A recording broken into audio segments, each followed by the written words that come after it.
Um, I always see climbers and it looks so tough. It is a Mhm. tough sport, right?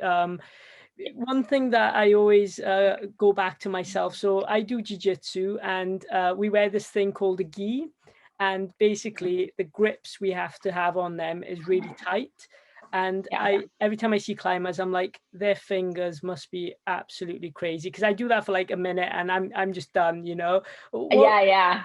what what is what is like your mindset like when you're actually climbing and you're going through pain?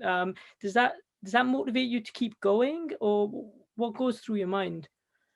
Um, Climbing's really weird. I kind of describe it like 2 ways that, like, you're climbing well is it, like, feels very flowy and, everything just feels right, or you're just like every move, you're like, "Oh, this feels terrible," like, you're doing something wrong, or it's just, like, uncomfortable and you're fighting through it.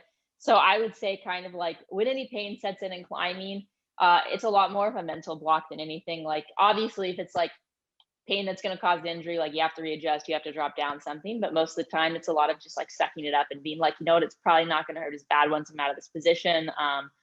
Just embracing the uncomfortability, I would say. Yeah, yeah. No, that's amazing.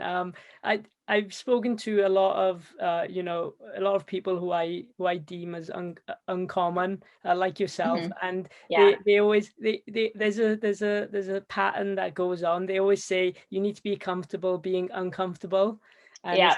it's literally what you said. Yeah, it's incredible. That's Yeah. amazing. Yeah.